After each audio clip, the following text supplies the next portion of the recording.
Muito obrigado, Anderson. Assim como nós falamos no último domingo, nós começamos uma nova série de mensagens aqui na nossa igreja, chamada Vidas Extraordinárias. No domingo passado, nós conversamos um pouco sobre a vida de Otoniel, e hoje a gente vai falar um pouco sobre a vida de uma outra personagem bíblica. Então, abra a sua Bíblia no livro de Juízes, capítulo 4. Nós vamos pular 3 capítulos e vamos para Juízes. Juízes, capítulo 4, nós vamos ler a partir do versículo 1. Assim diz a palavra de Deus. Depois da morte de Eude, mais uma vez os israelitas fizeram o que o Senhor reprova. Assim, o Senhor os entregou nas mãos de Jabim, rei de Canaã, que reinava em Azor. O comandante do seu exército era Cícera, que habitava em Arosete-Agoim. Os israelitas chamaram ao Senhor, porque Jabim, que tinha 90 carros de ferro, os havia oprimido cruelmente durante 20 anos. Débora, uma profetisa, mulher de Lapidote, liderava Israel naquela época. Ela se sentava debaixo da tamareira de Débora, entre Ramá e Betel, nos montes Efraim. E os israelitas a procuravam para que ela decidissem as suas questões.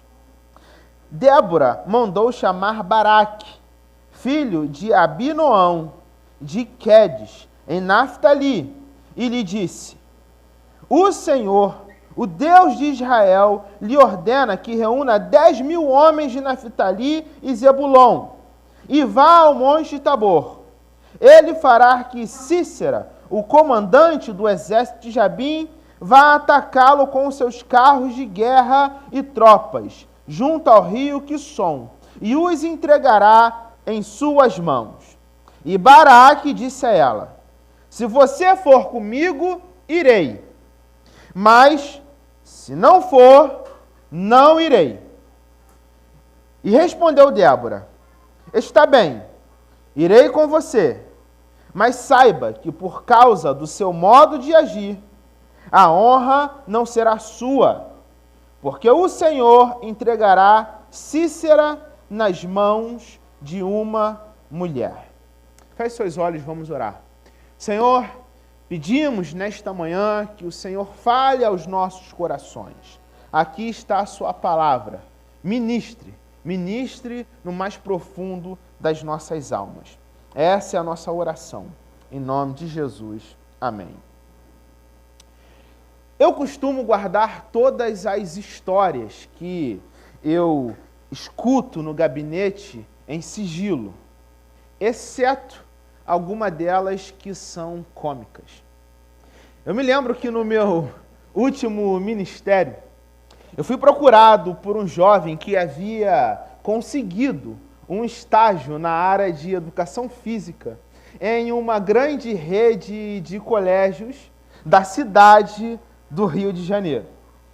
E ele me procurou todo feliz e disse: Pastor, consegui o meu primeiro emprego. Agora eu já não vou ficar mais duro por aí. Agora eu tenho um trabalho. Eu vou começar a dar aula de natação pela parte da manhã em uma dessas escolas. E eu estou recebendo agora até uma ajuda para refeição e tudo. Estou bem, pastor. Mal sabia esse jovem qual é o segundo passo da vida do seletista brasileiro. Mas eu também não quis contar para ele como que as coisas funcionam. Eu fiquei quieto, eu disse: parabéns, vai em frente, esse é teu momento, essa é a tua hora, vai lá, dá o máximo de si. Enquanto nós conversávamos, esse jovem que estava de bermuda, ele colocou as pernas em cima de um sofá que nós tínhamos lá no gabinete nesse último ministério. E eu percebi que esse rapaz havia retirado os pelos da canela, ele raspou tudo. E aí eu olhei aquilo, ele olhou para mim e eu disse: irmão, você está raspando a perna por quê? E ele respondeu: ué, por causa do meu novo trabalho. E aí eu disse para ele: por causa da natação? Lá eles pedem para você tirar o pelo da perna? Aí ele: não, pô. Cheguei no novo trabalho, eu vi que todo mundo raspa a perna, eu comecei a raspar a perna também. Bem, apesar dessa história ser engraçada, ela carrega em si determinados elementos e determinadas verdades que não são tão divertidas assim. Assim como aquele rapaz, todos nós somos coagidos pelo nosso meio social e geralmente tomamos decisões estranhas, muitas vezes contrárias à nossa vontade, tão somente por aceitação. Débora, essa mulher que nós acabamos de ler, foi uma mulher inadequada para o seu tempo. É justamente por isso que eu acredito que provavelmente ela também tenha enfrentado esse tipo de tensão. Hoje nós vamos conhecer um pouco mais sobre a sua história. Porque diante dessas pressões que o mundo exterior, que o meio social exerce sobre nós, a vida de Débora nos ensina a viver com autenticidade. O livro de Juízes apresenta para a gente um ciclo que se repete na história de todo personagem. O que esse livro narra, ele vai narrar por diversas vezes. Porque em um primeiro momento, é dito no livro que os israelitas possuem uma liderança que vem de Deus. E enquanto essa liderança está bem, o povo experimenta a paz. Posteriormente, também é dito no livro que existe um momento em que essa liderança morre. Tudo passa nessa vida, ninguém é eterno. E quando essa figura carismática morre, o povo perde a sua referência espiritual. E por conta disso, entra para um lugar que nós conhecemos como a idolatria. Mas Deus não é um Deus que se alegra com a idolatria em nossos corações. Por conta disso, o livro de Juízes vai falar para a gente que ao se deparar com a idolatria do povo, Deus é aquele que anuncia um castigo, anuncia um juízo, mas o povo se arrepende. Ao se deparar com o perigo do castigo, o povo volta atrás, muda as suas posturas e se quebranta. E quando se quebranta, Deus age com misericórdia e envia então uma nova liderança para livrar os israelitas das mãos inimigas. Talvez você que já leu o livro de Juízes, ou conhece pelo menos um pouquinho da história do povo de Israel ao longo do Antigo Testamento, possa pensar neste momento: que história repetitiva! É sempre a mesma coisa na vida desse povo de Israel. Eles idolatram, Deus anuncia o castigo, eles se quebrantam e Deus então age com misericórdia. Uma vez tudo bem, mas o tempo todo é isso na vida do povo? Acho que esse povo não merece as misericórdias de Deus. Que povo miserável, medíocre. Toda hora idolatra alguém. Toda hora Deus perdoa. Será que esse povo não aprende nunca como as coisas devem ser? É interessante perceber que o drama que o povo experimenta no livro de Juízes no Antigo Testamento é muito parecido com o drama que nós encaramos na nossa vida, não é mesmo? O tempo todo nós erramos, o tempo todo nós nos deslocamos da rota, nós nos desviamos do caminho. E Deus, apesar de ser quem é e de poder fazer tudo o que Ele faz, Ele volta atrás, nos perdoa e possibilita para nós um novo recomeço. O profeta Jeremias, em suas lamentações, capítulo 3, versículo 22, vai dizer que as misericórdias do Senhor são a causa de não sermos consumidos. Porque as misericórdias do Senhor se renovam a cada manhã. Se as misericórdias do Senhor se renovam a cada manhã,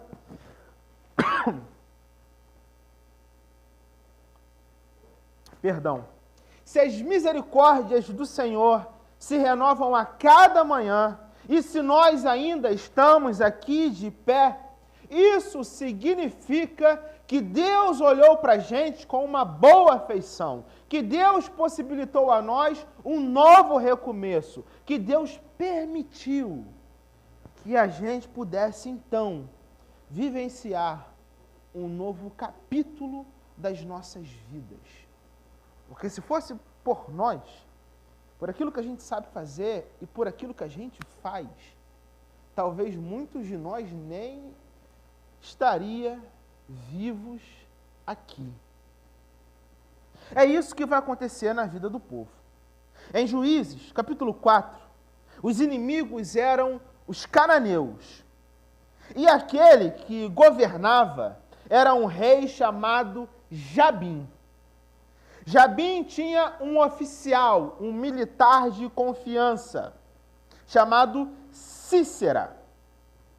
E é sobre ele que recai a ênfase dessa narrativa que nós lemos aqui. Segundo a Bíblia, os cananeus possuíam um arsenal de guerra muito poderoso. A palavra de Deus vai nos informar que eram 90 carros de ferro. E já havia 20 anos desde que os cananeus começaram a oprimir os israelitas. Porém, diferentemente dos últimos relatos, aqui nessa história de Débora, nós vemos algo inédito. Diferentemente dos últimos capítulos, aqui surge uma informação diferente, uma novidade. Após Deus levantar Otoniel, Eude e Sangar, diz no versículo 4 que Deus escolhe agir por meio de uma mulher. E isso não é pouca coisa. Acredito que a vida de Débora não foi uma vida fácil. Se nos tempos de Jesus, todo judeu fazia uma oração diária, dizendo: Senhor, muito obrigado pelas suas misericórdias, porque eu não nasci cachorro, gentio, nem mulher. Se nos tempos de Jesus os judeus costumavam fazer essa oração, imagina a condição social que Débora encontrou séculos atrás. Eu acredito que Débora não teve uma vida fácil. Eu acredito que por conta da condição social da sua época, ela enfrentou dificuldades. Débora foi a primeira juíza do povo de Israel. E todos nós aqui sabemos o desafio que provavelmente a gente encontra quando a gente se permite ser o prisioneiro, o pioneiro em alguma coisa. Ser o primeiro a realizar determinadas funções ou ocupar determinados espaços, sobretudo em condições desfavoráveis e adversas, como Débora encontrou, oferece para a gente um custo. E geralmente esse custo é um custo muito caro. Esses dias eu li em uma matéria da BBC que cerca de 70% da população brasileira sofre com a síndrome do impostor. Isso significa que de cada 10 pessoas que estão aqui hoje, pelo menos 7 delas, em algum momento da vida, já experimentou essa estranha sensação de se sentir insuficiente para realizar determinadas funções que atualmente realizam ou ocupar espaços que atualmente ocupam. Você já se sentiu fora de lugar? Você já viveu essa sensação de, mesmo com que as outras pessoas te validem, você precisa se validar para realizar algo que você já está acostumado a fazer, mas parece que tem algo dentro de você que o tempo todo diz que você não é capaz, que você não é dali, que você não pode realizar aquilo que você faz. Olha, pode parecer mentira, mas esse tipo de coisa existe dentro do nosso coração. Eu tenho um amigo que, na minha percepção, ele é um grande pregador, e é um dos grandes pregadores da minha geração. Eu escuto as pregações dele semanalmente, assim como ele também escuta as minhas, e a gente conversa sobre isso durante a semana. E esses dias eu estava conversando com ele e ele confessou algo para mim que eu achei aquilo surpreendente. Ele disse, olha, eu sei que a nossa tradição evangélica / protestante não costuma rezar. Afinal de contas, rezas são sentenças orais que a gente decora.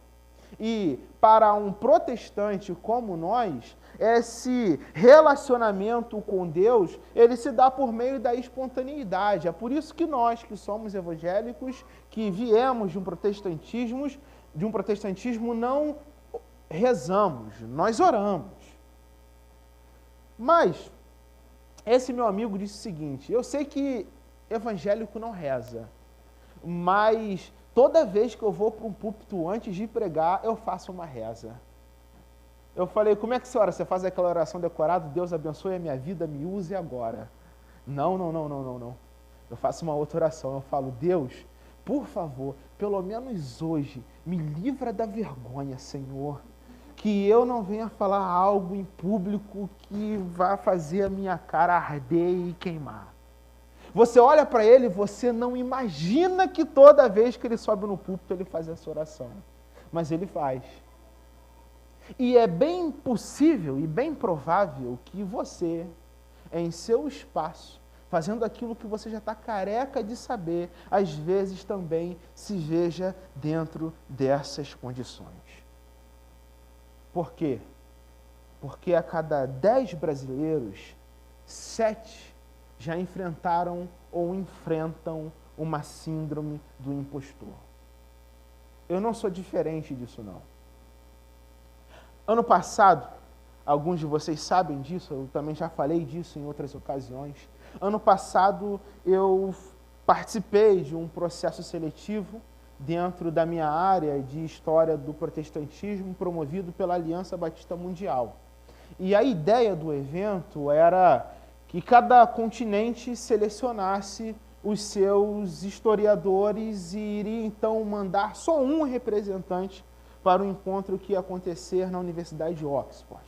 Pois bem, eu sabia que eu não ia perder nada mesmo, então eu mandei a minha comunicação e enquanto eu e a Emily estávamos pregando, quer dizer, eu estava pregando e a Emily estava me acompanhando, numa conferência em Santa Catarina, eu recebi um e-mail falando que dos mais de 100 historiadores batistas concorrentes, eu havia sido selecionado para representar o Brasil e a América Latina nessa conferência. tínhamos um problema. A conferência seria em inglês. E vocês sabem a batalha que eu tenho com o meu inglês. Eu tinha que apresentar uma comunicação para historiadores de referências, cada um do seu respectivo continente, para professores que vinham de Harvard, de Princeton, de Oxford, de não sei aonde. Todos eles iam parar para ler o meu trabalho e me ouvir, e eu precisava fazer conexões com ele. E aí eu fui cheio de coragem. Eu e Emily pegamos aquele avião, passamos em Portugal antes, terra do nosso amigo Anderson, quase um português, né, meu pastor? Mas graças a Deus que você voltou. Passamos por Portugal, a Emily ficou em Portugal e eu tive que ir para a Inglaterra. Quando eu fui para a Inglaterra e cheguei no aeroporto de Heathrow, e quando eu sentei assim naqueles bancos, eu percebi que eu estava sozinho. Sabe quando bate aquela neurose? Eu falei, Deus, o que eu fiz? Eu sou um imbecil. Como que eu me inscrevi para um trabalho, para participar de um congresso, que eu não domino a língua direito? Pior, como que eu peguei um avião e vim para um país que eu não domino a língua direito e estou aqui sozinho? Como que eu nem pensei em arrumar uma tomada decente para carregar o meu telefone, porque aqui a tomada é diferente. Se eu sou um idiota a ponto de que não me lembro nem do fato que a tomada é diferente, como que eu vou apresentar uma comunicação para todo mundo ouvir? Eu vou ser a vergonha nacional. As pessoas, quando se lembrarem do Brasil, vão lembrar que eu fui lá e fiz vergonha. E aí pronto, foi aquela madrugada, né, que bate aquela dor no abdômen, a gente vai para o banheiro do aeroporto de uma em uma hora, a gente se xinga, a gente para pensar qual foi o problema de criação, o que meu pai e minha mãe fez de errado para fazer uma maluquice dessa. Enfim, e foi uma noite tenebrosa. Eu fiquei ali naquele aeroporto sozinho. Eu não gostaria de voltar para aquele lugar. Mas tudo correu bem. Até hoje, quando eu paro para lembrar desse evento e desse dia, me dá um arrepio. E mesmo tendo vivido aquilo e passado por aquilo, parece que eu ainda quero correr desse dia. Mas eu fui lá. Eu fiz o que eu tinha que fazer. Não sei como eu fiz aquilo. E eu fiz grandes amigos naquele lugar. Sabe, às vezes a neurose do impostor bate firme. Eu não sei se isso aconteceu com Débora. Eu não sei se Débora foi ao banheiro por diversas vezes ou se ela suou frio por diversas vezes.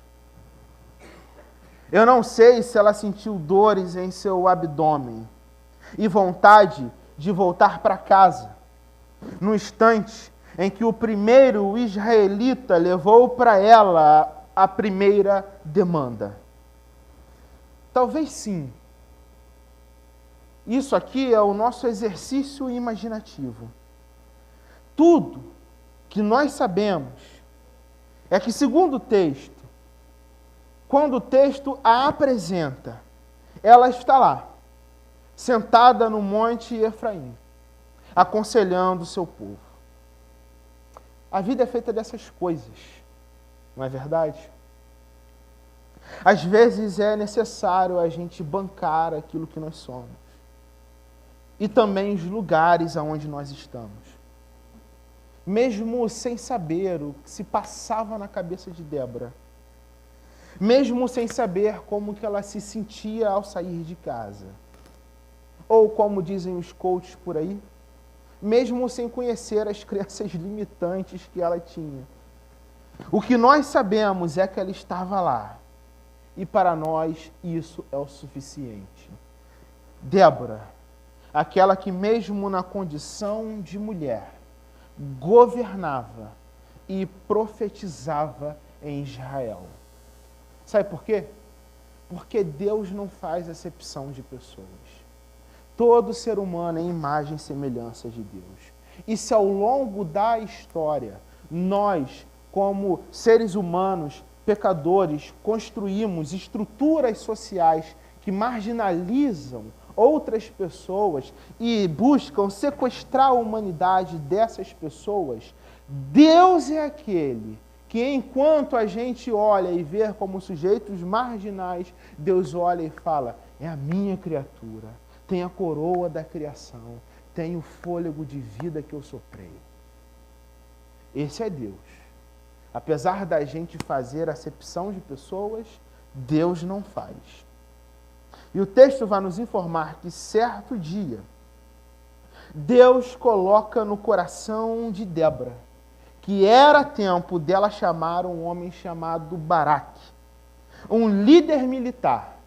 E ela vai avisar para ele que o tempo do sofrimento do seu povo havia acabado.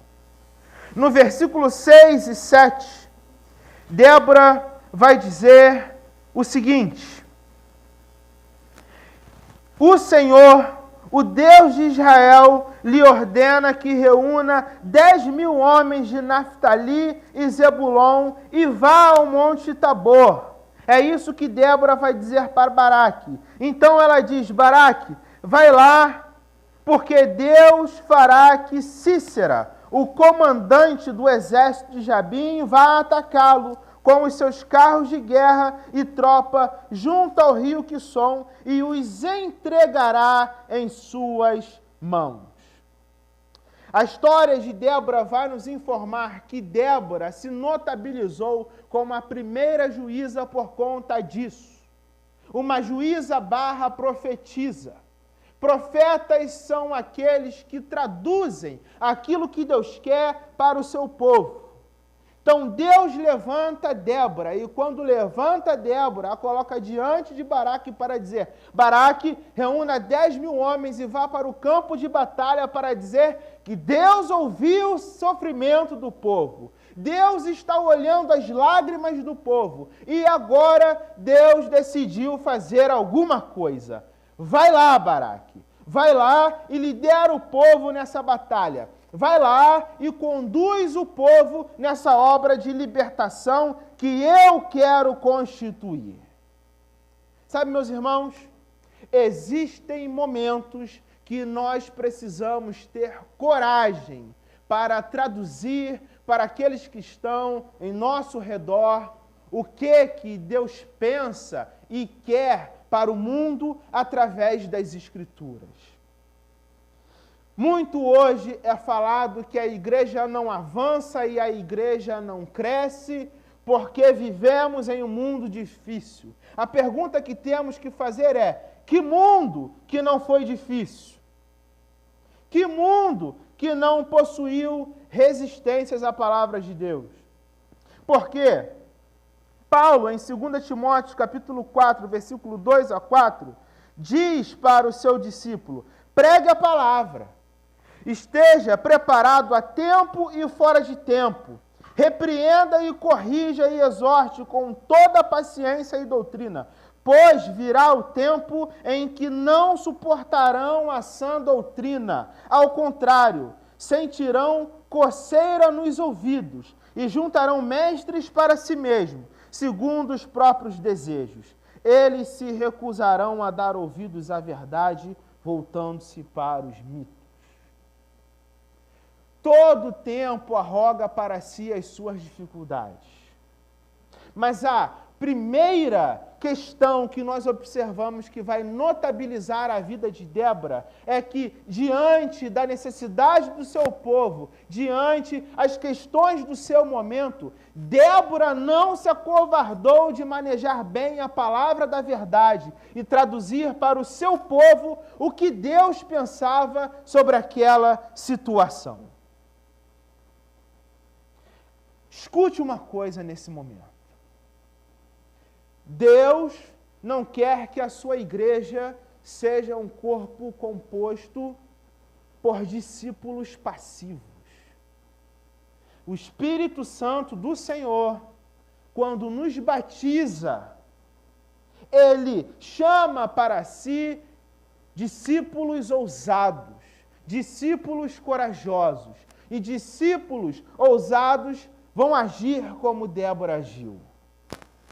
Diante da sua geração, do seu tempo e do seu povo, eles não têm vergonha de traduzir o que Deus quer e pensa sobre aquele tempo. E a palavra vai dizer que Baraque responde. Baraque, ele olha para Débora e diz: tudo bem, Débora, eu vou ao campo de batalha, mas com uma condição. Eu só vou se você vier comigo. Se você não entrar nessa comigo, eu não vou. Nós não sabemos ao certo por que Baraque fala isso. Alguns entendem que Baraque foi covarde e que o autor de Juízes vai colocar uma piada velada aqui nesse texto, uma ridicularização aos homens daquele tempo. Baraque era um líder militar e diante da ofensa do inimigo, ele sente medo e procura apoio em uma mulher. É uma das interpretações. Mas existem outras interpretações para esse texto também.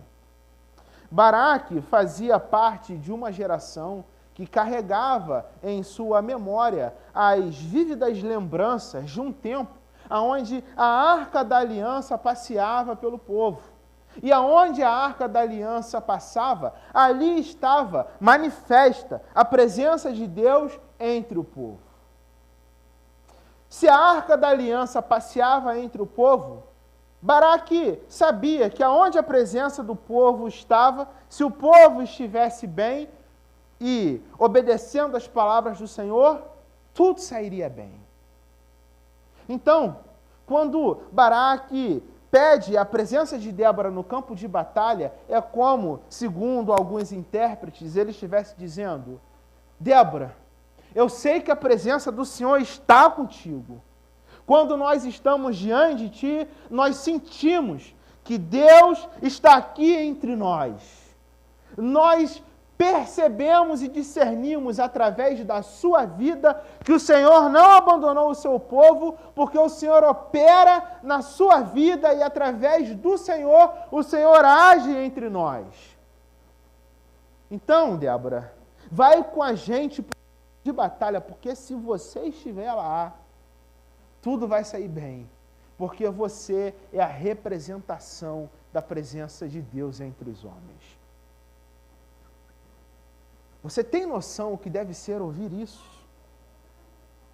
Você consegue, ao menos, imaginar o que deve ser você ser mulher e ouvir do maior comandante militar em um tempo tão misógino como esse que nós estamos falando aqui, ouvir essa fala: Débora, nós sabemos que você nasceu em um gênero que é marginalizado e escanteado nessa sociedade, mas você tem a presença de Deus em você. Débora, nós sabemos que a sociedade não te humaniza como aqueles cidadãos que costuma humanizar, mas você tem Deus dentro do seu coração, e esse Deus dentro do seu coração irradia a sua presença para quem está do seu lado. Então vá comigo para o campo de batalha, porque se você não estiver lá, eu não consigo. Nós sabemos que você não vai guerrear porque você é mulher, mas se a sua presença, a sua oração e a sua voz não estiver com a gente, não vai dar. Sabe, nós, segundo Jesus, no seu Sermão do Monte, somos também aqueles que foram chamados por Deus para irradiar essa luz que vem de Deus. Nós somos chamados para agirmos no mundo como o sal da terra. Nós fomos chamados para repassar a presença de Deus entre os homens. O que será que a gente tem ouvido das pessoas que nos rodeiam quando nós nos levantamos e vamos até essas pessoas? Porque se nós somos os discípulos de Jesus, é verdade que não se pode ser discípulo de qualquer modo. Existe uma maneira certa de ser um discípulo, existe um jeito certo de lidar com isso. E se a gente não está nem iluminando, nem salgando, existe algo de errado com as nossas vidas. Débora não foi alguém que se perdeu na multidão diante das pessoas. Débora foi alguém que se permitiu ser a agência de Deus para a vida daqueles que rodeavam a sua vida. E Débora, ao ouvir essa palavra de Baraque, diz para ele que ela iria junto. Ela iria lutar junto. Ela iria estar presente. E é aí que Débora, então, olha para aquele líder militar e responde: eu vou contigo sim, mas por conta dessa tua postura, saiba que Deus irá cumprir o que vai cumprir. E por conta desse teu comportamento, você não receberá essa honra militar. O texto vai dizer então que o povo vai para a guerra, os 10.000 homens vão para a guerra sob a liderança de Baraque.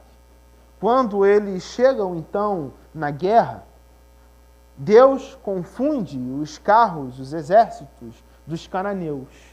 E Cícera então, ao observar que estava em desvantagem, foge e vai para a casa de uma figura misteriosa chamada Éber, que, conforme nós lemos o texto, parece ser um aliado dos cananeus. Mas o texto nos informa que lá, nesta casa, Éber tinha uma esposa chamada Jael. E Cícera entra na casa dessa mulher, na tenda dessa mulher, sem a presença de Éber, o seu marido. O texto não ilustra muito qual era o perigo exato que isso oferecia. Mas nós que conhecemos a condição da mulher no século XXI, ao visitarmos esses séculos que antecedem a presença de Cristo, sabemos que muito provavelmente essa mulher sofria um grande perigo de ser abusada sexualmente por esse líder militar. O texto vai nos informar então que Jael vai dar um copo de leite, uma bebida para esse homem. Não sei se ele poderia entender isso como uma insinuação. Certo é que ela vai dar uma bebida para esse homem. Esse homem bebe, ele vai para o seu quarto, ele cai no sono, e quando ela percebe que ele dormiu, ela vai pegar uma estaca que prendia a tenda, pega um martelo, crava a estaca na cabeça dele e a cabeça dele fica presa no chão. Ela então vai lá e mata ele. Que história, né? Está na Bíblia, Juízes. E eu não contei a história dos outros dois que vieram antes dela, porque são piores do que essa ainda. Fato é que a profecia de Débora vai se cumprir. Débora é uma profetisa. E aquilo que ela fala em nome de Deus se concretiza. A honra e a glória por ter colocado fim à vida de Cícera não foi de Baraque, mas sim de uma mulher anônima chamada Jael. E é justamente aí que nós chegamos à nossa conclusão e temos condições, então, de responder à pergunta que deu início a essa mensagem. À luz da vida de Débora, o que essa história pode dizer para mim e para você sobre uma vida de autenticidade? Eu poderia falar para você que essa história nos ensina a viver com autenticidade, porque Débora, na condição de mulher, não aceitou o destino que a colocaria numa condição marginal do seu tempo, mas se levantou para ser uma líder, para ser uma mulher que ia à frente do seu povo, para ser uma referência espiritual para o seu povo. Eu poderia fazer esse caminho em dizer para você que Débora tinha todas as circunstâncias possíveis para ser uma mulher do lar, mas fez diferente. Exerceu a liderança e foi uma mulher empoderada. Esse poderia ser um caminho, e de fato ela foi. Eu poderia fazer outros caminhos aqui. Eu poderia falar para você que essa história nos ensina sobre autenticidade, porque Débora falou a verdade para Baraque sobre Sísera. E não teve vergonha de desagradá-lo. Ela olhou para Baraque e disse: a morte do comandante militar não será agenciada pelas suas mãos, mas sim por uma mulher anônima. Débora foi uma mulher autêntica porque disse a verdade? Sim, foi. Mas não só por isso. Esse caminho não basta.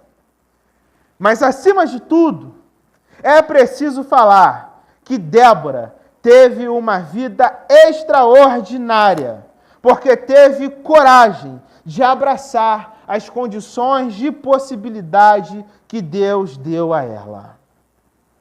O nome Débora significa aquela que profetiza, aquela que age por meio de palavras. Ou seja, aquela que é a boca de Deus para o seu povo.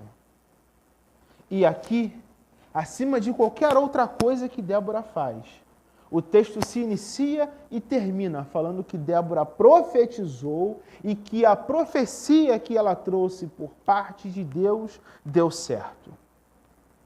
Sabe o que isso significa? Que você precisa ser autêntico. E grave isso que eu vou falar agora para você. Ser autêntico não significa falar tudo que vem na telha. Isso é falta de educação. Ser autêntico não significa dizer todas as ideias que você tem e todas as opiniões que você possui acerca de algo. Isso, às vezes, tem o nome de chatice. Ser autêntico não equivale a fazer com que os outros venham engolir o seu comportamento, esse jeitinho maravilhoso que você tem. Isso não é autenticidade. Isso tem outros nomes. Poderíamos chamar de tragédia social, porque certamente você vai destruir os relacionamentos que você está inserido. Mas à luz desse texto que nós acabamos de ler, a autenticidade tem a ver com olhar para o nosso Criador e, uma vez identificando quem nos criou, quem nos moldou, quem nos fez, dar uma resposta positiva para Ele e dizer: Deus, é o Senhor que me criou, é o Senhor que me constituiu. Então me dê coragem para abraçar as condições de possibilidade que o Senhor me colocou no mundo e permitir que eu venha viver uma vida única, vida essa que o Senhor me chamou e que eu não vou poder viver de outra forma, de outra maneira, a não ser obedecendo o que o Senhor ordenou para mim. Viver com autenticidade tem a ver com isso. Senhor, o que eu posso fazer de modo que as condições que eu cresci e que eu fui criado, então, não sejam as condições que vão definir a minha vida? Porque Débora tinha tudo para não ser juíza, mas foi. Senhor, o que eu vou fazer para enfrentar as adversidades que estão diante de mim? Ter as conversas difíceis que eu preciso ter e, mesmo assim, não abrir mão daquilo que o Senhor me chamou para fazer e ser. Porque a história de Débora poderia ter terminado nessa conversa sensível com Baraque, mas não terminou. Diante da história de Débora, a vida vai nos informar que ser autêntico tem a ver com essa resposta que nós damos a Deus, em que nós falamos para Ele: Deus, permita para a minha vida viver de maneira coerente com a forma que o Senhor me chama. Porque, como nós observamos em Salmo 139, Senhor, Tu me sondas e me conheces. Sabe quando eu me sento e me levanto. De longe penetro os meus pensamentos. Pois tu formaste o meu interior, tu me teceste no ventre da minha mãe, e todos os dias determinados para mim foram escritos no seu livro. Deus conhece você melhor do que ninguém. Então, viver uma vida autêntica tem a ver com, o primeiro momento, perguntar para Deus como o Senhor quer que eu viva, de que forma, de que jeito, em que lugar. Deus usou Débora e fez de Débora uma profetisa e uma juíza, mesmo diante de condições desfavoráveis. E existem condições desfavoráveis na sua vida também. E Deus quer escrever uma história única na sua vida também. Porque você é único, você é singular, você foi criado de uma única forma, você é irrepetível na história do mundo. E Deus tem algo único para a sua vida também. Basta se encarar no espelho e perguntar para Deus, como que eu posso viver com esse senso de autenticidade? Eu não sei se você tem vivido raspando as suas pernas, sem nem ao mesmo refletir o porquê você faz o que você faz. Eu não sei se você tem vivido no modo piloto automático, só reproduzindo aquilo que você já tem feito, sem ao menos parar para pensar por que você se comporta dessa forma e por que você tem escolhido o que você está escolhendo. Eu não sei se você tem vivido uma vida baseada em mentiras e tem permitido que essas mentiras sejam, então, as definidoras do rumo das suas vidas. Mas caso esse venha a ser a sua condição, eu quero dizer para você que a história de Débora nos desafia a ter uma mudança de rumo nas nossas histórias. Então hoje eu queria que você fizesse uma oração. Feche os seus olhos nesse momento. Eu quero que hoje você coloque o seu coração diante do Senhor e tenha coragem de dizer para Ele, Senhor, o Senhor é aquele que de Débora fez uma profetisa e uma juíza. E eu sei que o Senhor tem coisas a fazer pela minha vida e através da minha vida que são únicas. E precisam ser únicas porque eu sou único. Então, Senhor, deixa eu mergulhar na sua presença e me recebe quando na sua presença eu perguntar para ti o que o Senhor quer de mim, o que o Senhor quer fazer na minha vida, no hoje, no agora da minha vida.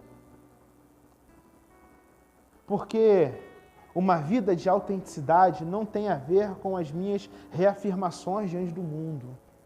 Uma vida de autenticidade começa no instante em que nós procuramos a Deus.